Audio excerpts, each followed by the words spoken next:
এই ভিডিঅ'টোত ক্লাছ 10 গণিতৰ কেইটামান প্ৰশ্ন আলোচনা কৰিম। কমেন্ট আহিছিল যে হেইকেইটা প্ৰশ্ন বুজি পোৱা নাই। সো প্ৰথম কমেন্টটো আহিছিল যে 2.3 বুজি পোৱা নাই বুলি অহা নাই যে প্লিজ কুৱেশ্যন নং 7। সো কুৱেশ্যন নম্বৰ 7 টো মই আপলোড কৰি থৈ দিছো, এটো চাই ল'ব আৰু কমেন্ট বিলাক দিলে আপোনালোকে ভালদৰে দিব।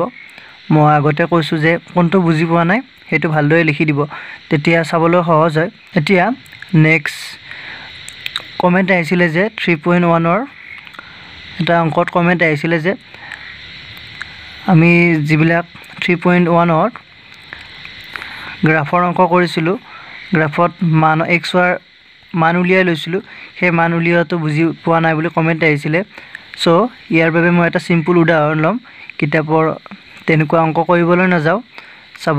এটা ধৰা হল আমাক কিতাপত জেনাৰেলি দুটা সমীকৰণ দিয়া আছে, তাৰ পৰা আমি x ৰ মান লৈছো, বুজি পাইছে। সো মই সমীকৰণ এটা ধৰি ললো x + 28y = 6 হেতু ধৰি ললো, আৰু এটা সমীকৰণ আছে ধৰি ললো 2x + 6y = 6 এটা দিয়া আছে। এতিয়া এই দুটা সমীকৰণৰ পৰা আপোনালোকে x ৰ মান উলিয়াবলৈ হলে প্ৰথমটোৰ ক্ষেত্ৰত আমি x = 6 - 28y কৰি লম, বুজি পাইছে। এটা চলক আমি অকলহৰীয়া কৰিম, তাৰ পিছত ইয়াৰ মান উলিয়াম, বুজি পাইছে। এতিয়া চাব, এই ক্ষেত্ৰত যদি আমি এনেকুৱা কৈ ললো, এইটোৰ পৰা এইটো বনাই লম। আমি বনোৱাৰ পিছত x আৰু y সেপাৰেট কৰি লিখিম। তাৰ পিছত চাব, আপোনালোকে এইটো মন কৰিব, প্ৰথমতে x ৰ মান নবহাব। যদি x ৰ মান প্ৰথমতে ইয়াত বহুৱাই লয় 2 বহুৱাৰ পিছত এইটো মিলাব আপোনালোকৰ অসুবিধা হৈ যাব। সো এনেকুৱা ক্ষেত্ৰত আপোনালোকে প্ৰথমতে এইটো সাইডৰ পৰা মান বহুৱাব, ইয়াত y ৰ মান বহুৱাব, তাৰ পিছত x ৰ মান আপোনালোকে অটোমেটিক্যালি পাই যাব, বুজি পাইছে। এতিয়া মই চাব, ইয়াত y ৰ মান বহুৱাই দিম। y ৰ মান যদি মই 2 বহুৱাও, 3 * 2 = 6, so 6 - 6 0 হ'ব। আৰু যদি y ৰ মান 1 বহুৱাও, 3 * 1 1, 6 - 3 = 3 হ'ব, বুজি পাইছে। তেনেকুৱা আৰু এইটো আপোনালোকে ভাবিব পাৰে যে y টো আমি একাষৰীয়া কৰিম। সো তেতিয়া চাব, x + 28y = 6 implies 28y = 6 - x implies এটো হৰণ হৈ যাব। সো y = 6 - x/3 হ'ব, বুজি পাইছে। কিন্তু এইটো আপোনালোকে নকৰাই ভাল, এনেকুৱা কৈ থাকিলে একেবাৰে যেটো চলকৰ আগত হৰণ নাথাকে হেতু চলকৰ মানটো ল'ব, তাৰ পিছত বাকিটো মাইনাস কৰি দিব, বুজি পাইছে। এনেকুৱা কৈ ললে সুবিধা কি হ'ব আপোনালোকৰ, এটো দেখিছে ভগ্নাংশত আহিছে, অহাৰ লগে লগে অলপ সময় বেছিকৈ হ'ব, বুজি পাইছে। ইয়াতো ঠিক তেনেদৰে y ৰ মানটো নবহাব, y = প্ৰথমতে 5 3 etc বহুৱাই নলব, তাৰ পিছত এইটো মিলাব নোৱাৰিব, প্ৰথমতে x ৰ মান বহুৱাব। যেটো অকলহৰীয়া আছে হেতুৰ মান প্ৰথমতে নবহাব, যেটো কমপ্লিকেটেড হৈ আছে হেতুৰ মান বহুৱাই লব, তাৰ পিছত আমি এইটোৰ মান পাই যাম। কি ক'বলৈ গৈছো নিশ্চয় বুজি পাই আছে। সো ঠিক তেনেদৰে ইয়াত বহুৱাব, ধৰা হল x ৰ মান আমি বহুৱালো 2 বহুৱাৰ লগে লগে 3 - 2 4 হ'ব। সো এইটো y 4/3 বা এইটো যদি মই ইয়াত চাব, এইটো আৰু এইটো সেম হ'ব কাৰণ এটা সমীকৰণ। ইয়াত চাব, x 0 বহুৱালো, x 0 বহুৱালে 6 - 0, সো 3 ৰে 6 ক দুবাৰ যাব, 0 2 0 2, বুজি পাইছে। এতিয়া এনেকুৱা সমীকৰণ থাকিলে ইয়াতো প্ৰায় সেমে, আপোনালোকে ইয়াত যিকোনো এটা মান লৈ ল'ব। চাব, x ৰ মান ল'ব পাৰে, y ৰ মানো ল'ব পাৰে। x ল'লে 2x = 6 - 6y হ'ব, implies x = 6 - 6y/2 হ'ব। দুটো হৰণ কৰি দিছো এইফালে, বুজি পাইছে। এতিয়া ইয়াতো আমি প্ৰথমতে x ৰ মান ল'ব নালাগিব, প্ৰথমতে আমি y ৰ মান ল'ব লাগিব। এতিয়া y টো যদি আমি 0 দিও, তেতিয়াহলে এইটো 0 হৈ যাব এইখিনি। সো 6/2 3 হ'ব এইটো। আৰু ইয়াত যদি 1 দিও, তেতিয়াহলে 6 - 6 0 হ'ব, সো 0 0 এইটো। এতিয়া এই ক্ষেত্ৰত আপোনালোকে ইচ্ছামতে এটা লৈ ল'ব, এটা চলক অকলহৰীয়া কৰি ল'ব। ইয়াত চাব 6y = 6 - 2x কৰিব পাৰিব, এটো সুবিধামতে কৰি ল'ব। তেনে ক্ষেত্ৰত কি কৈছো বুজি পাই আছে, 6 এটো নিশ্চয় বুজি পালে মই কি ক'লো। তেনেদৰে মান উলিওৱা হয়, এনেকুৱাকৈ চাৰ্টখন বনোৱা হয়। প্ৰথমতে আপোনালোকে এটা চলক এক্সট্ৰা কৰি ল'ব তাৰপিছত সোঁফালে সমাধান কৰি বাওঁফালৰ মানটো পাব নিশ্চয় বুজি পাই আছে কি ক'বলৈ গৈছোঁ এতিয়া আমি নেক্সট চাম 5 নম্বৰ চেপ্টাৰৰ ওপৰত আহিছিলে যে প্ৰথম পদটো কি বুজি পোৱা নাই প্ৰথম পদ ফাৰ্ষ্ট টাৰ্ম চাব সমান্তৰ প্ৰগতি চেপ্টাৰটোত যিবিলাক সংখ্যা থাকে 2 4 9 6 3 2 তেনেকুৱাকৈ সংখ্যা থাকিলে আমি হেতুক অনুক্ৰম বুলি ক'ম এতিয়া সমান্তৰ প্ৰগতি এটো যেতিয়া হ'ব যেতিয়া নিয়ম মানি চলিব নিয়ম মিন্স ইয়াৰ সাধাৰণ অন্তৰ হৈছে এটো এটা অনুক্ৰমটোৰ এটাৰ পিছত এটা সংখ্যা আছে সো দ্বিতীয় সংখ্যাটোৰ পৰা প্ৰথমটো তৃতীয়টোৰ পৰা দ্বিতীয়টো এনেকৈ চতুৰ্থটোৰ পৰা তৃতীয়টো এনেকৈ বিয়োগ কৰি যদি আমি এটা একে সংখ্যা পাওঁ ধৰ এটোৰ পৰা এটো বিয়োগ কৰি 2 পাইছো এটোৰ পৰা এটো 2 তেনেকৈ যদি একে সংখ্যা পাওঁ হেতু হ'ব সাধাৰণ অন্তৰ আৰু যদি হেতু সকলোতে একে থাকে তেতিয়া এটো সমান্তৰ প্ৰগতিত থাকিব প্ৰথম কথা এটো এতিয়া হেতু যোৱাৰ আগতে প্ৰথম পদ যে এটো এটা প্ৰগতি সমান্তৰ প্ৰগতি 1 2 3 4 5 এটসেট্ৰা ইয়াত চাব 1 নম্বৰ 1 to 1 নম্বৰটো 1 to 1 নম্বৰতে আছে বুজি পাইছে নেক্সট এটা লৈছো 2 4 6 8 এটো এটা সমান্তৰ প্ৰগতি কিয় কৈছো মই এটো সাধাৰণ অন্তৰটো বুজি পাইছে ইয়াত সেম আছে 4 পৰা 2 গলে 2 6 পৰা 4 গলে 2 8 পৰা 6 গলে 2 সো ইয়াত সাধাৰণ অন্তৰ ইয়াক d ৰে বুজোৱা হয় ইয়াত d টো সকলোতে সেম আছে সো এটো এটা সমান্তৰ প্ৰগতিত আছে ap থাকিলে ইয়াত চাব 2 টো প্ৰথমত আছে সেইভাবে এটো প্ৰথম পদ বুজি পাইছে যেটো পদ প্ৰথমত থাকিব সেইটোৱে প্ৰথম পদ সো ইয়াত a = 2 হ'ব আৰু ইয়াত a = 1 কাৰণ এটো প্ৰথমত আছে আৰু যদি এনেকুৱা থাকে 6 12 12 13 18 এটসেট্ৰা এতিয়া ইয়াত প্ৰথম পদ হ'ব 6 কাৰণ এটো প্ৰথমত আছে কি কৈছো নিশ্চয় বুজি পাইছে আপুনি কমেন্ট কৰি জনাব যদি এইখিনিত কিবা কনফিউজ আছে মই জাস্ট এইখিনি একেবাৰে বেসিক প্ৰথম পদৰ বিষয়ে সুধিছে প্ৰথম পদ এইখিনি ইয়াৰ ওপৰত মই আৰু ক'ব নোৱাৰিম নিশ্চয় বুজি পাব এতিয়া নেক্সট কোৱেশ্চনটো চাও 11 নম্বৰ প্ৰশ্নটো 5.3 দিয়া আছে যদি এটা এই প্ৰথম nটা পদৰ যোগফল 4n - n² তেন্তে ইয়াৰ প্ৰথম পদ s1 কি প্ৰথম পদ দুটাৰ যোগফল কিমান দ্বিতীয় পদটো কি একেদৰে তৃতীয় দশম আৰু nতম পদ কেইটা নিৰ্ণয় কৰা এটো বুজি পোৱা নাই বুলি কমেন্ট আহিছিলে সো মই লিখাবোৰ ইমান ভালদৰে লিখি নিদিও জাস্ট বুজাই দিবলৈ চেষ্টা কৰিম চাব ইয়াত দিয়া আছে ap প্ৰথম nটা পদৰ যোগফলটোক আমি s ৰে বুজাইছিলো s তাৰ পিছত যিমানটা পদলৈ যোগফল হেতুক তলত লিখিছিলো তাৰ পাঁচটা পদলৈ যোগফল তেতিয়া হলে 5 ৰে বুজাইছিলো যদি 6টা পদলৈ যোগফল 6 ৰে বুজাইছিলো 6 s6 বুজি পাইছে ইয়াৰ সূত্ৰ আমি পাইছো সূত্ৰ কিটা বাৰু এতিয়া আমাক প্ৰথম এটো দিয়া আছিল যে ap প্ৰথম nটা পদৰ যোগফল so hair ap to sn = 4n - n² এটো আমাক দিয়া আছে বুজি পাইছে সো ইয়া প্ৰথম পদ কি প্ৰথম পদ খুৰিছে আমাক এতিয়া চাব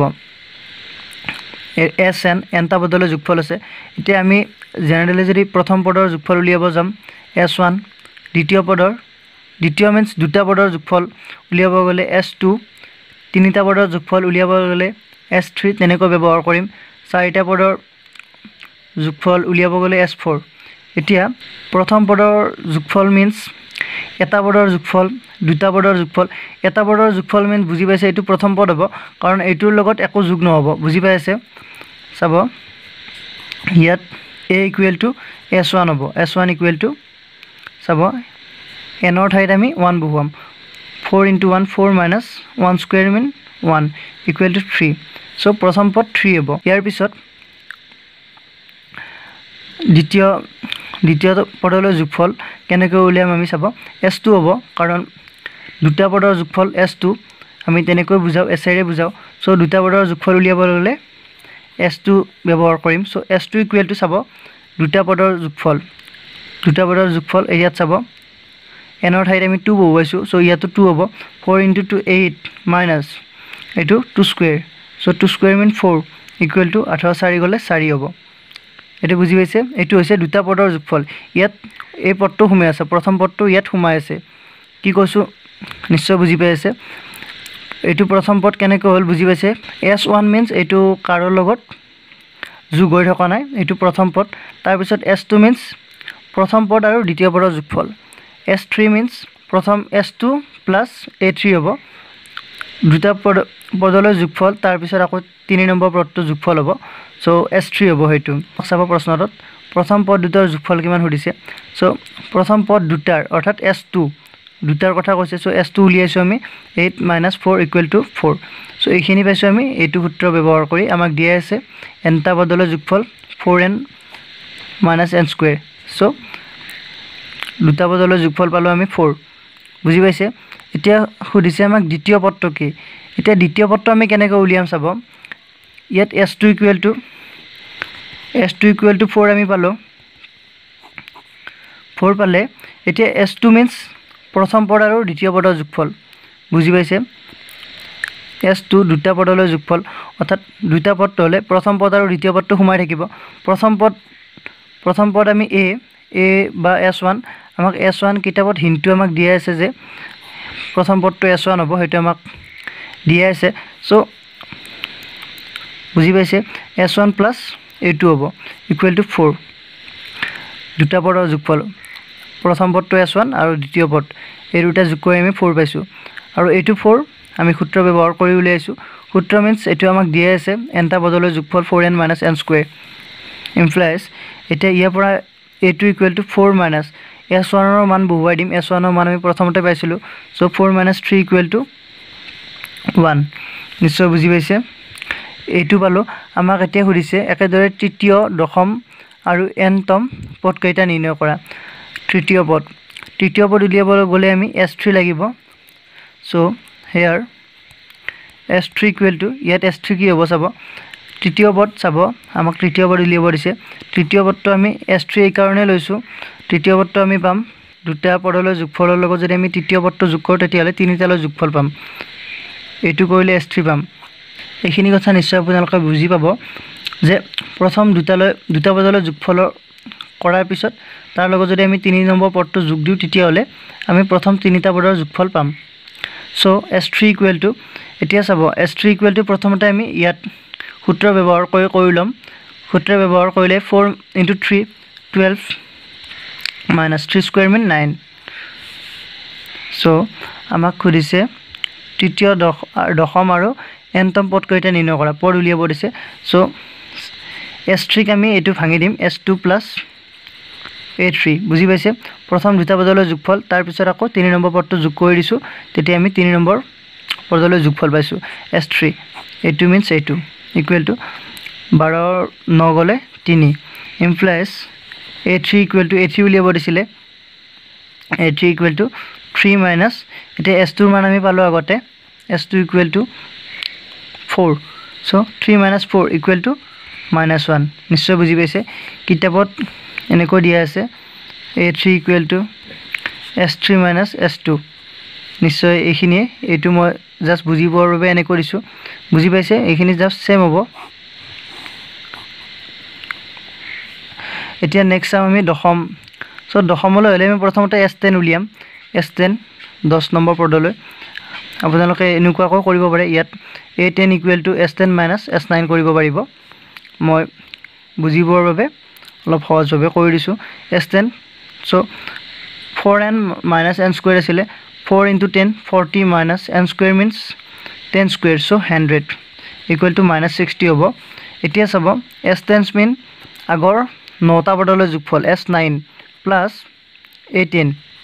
9টা পদলৈ যোগফলৰ লগত যদি আমি 10 নম্বৰ পদটো যোগ কৰো তেতিয়ালে 10 নম্বৰ পদলৈ যোগফল পাম কি কৈছে বুজি পাইছে ইকুৱেল টু -60 ইমপ্লাইজ এতিয়া s9 টো আমি ইয়াত সূত্ৰ ব্যৱহাৰ কৰি উলিয়াম সূত্ৰটো চাব 9 * 4 হ'ব সো 36 মাইনাস আৰু n স্কয়াৰ অৰ্থাৎ 9 স্কয়াৰ 81 + a10 = -60 implies এতিয়া 10 equal to minus 60 so etu hifale gole minus jabo minus 36 aru etu plus hoy jabo plus 81 implies a10 equal to etia ekhini jodi ami calculation koru tetia sabo minus 15 hobo kori sabo 696 plus 81 so sor egole pass নৰাত গলে 1 বুজি পাইছে a10 এতিয়া আমাক উলিয়াব দিছিলে nতম পদ means SN ৰ যোগফল আমাক দিয়া আছে 4n - n স্কয়াৰ সো nতম পদ উলিয়াব লাগিলে nতমৰ আগৰ পদটো আমি উলিয়াম সো nতমৰ আগৰ পদটো হ'ব আমাৰ Sn - 1 প্লাস nতম পদ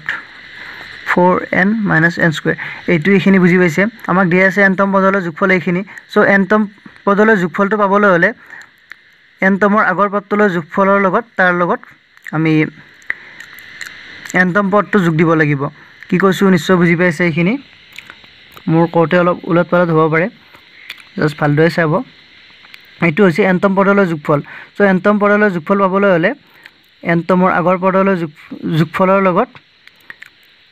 n ৰ আগৰ পদ সো n - 1 হ'ব n ৰ আগৰ পদ হেতুলৈ যোগফলৰ লগত আমি nতম পদটো যোগ কৰিম সো এইখিনি ইকুৱেল টু ইমান ইমপ্লাইজ এতিয়া Sn - 1 এটো আমি আকৌ উলিয়াম এটো পৰা Sn equal to 4n - n square so 4 into n n ৰ ঠাইত আমি n - 1 বহুৱাম so 4 into n - 1 minus আছে so minus n square mean n - 1 whole square so n - 1 whole square plus an equal to 4n - n square বুজি পাইছে চাব 4n - 4 minus n - 1 whole square কইলে চাব n square plus 1 minus twice n plus an equal to 4n - n square বুজি পাইছে implies এতিয়া আমি এখিনি ব্র্যাকেটটো উঠাই দিলে মই জাস্ট বুজি পোৱাৰ বাবে ইমানখিনি কৈ দিওছো -4 minus n square minus 1 is plus twice n plus an equal to 4n minus n square implies এতিয়া চাব 4n cancel যাব এতিয়া an তো আমি এইফালে ৰাখিলো আৰু বাকিখিনি আমি সেইফালে লৈ যাম equal to -4 - 1 so -5 হ'ব সেইফালে লৈ গলে +5 এটো -n square আৰু এটো -n square so এটা cancel যাব এটো আছে plus twice n সেইফালে লৈ গলে minus twice n হ'ব এখিনি নিশ্চয় বুজি পাইছে এখিনি আপোনালোকক মই ইমান ভালদৰে দিয়া নাই আপোনালোকে আগৰ ভিডিওটোত গৈ চাই ল'ব জাস্ট মই এখিনি বুজাই দিছো নিশ্চয় বুজি পাব বুলি আশা কৰিলো আজিৰ ভিডিওটোত এখিনি যদি ভিডিওটো ভাল লাগিছে লাইক কৰিব কমেন্ট কৰিব শেয়াৰ কৰিব আৰু আপুনি যদি মোৰ চেনেলটোত নতুন তেতিয়ালে চেনেলটো সাবস্ক্ৰাইব কৰি ল'ব থ্যাংক ইউ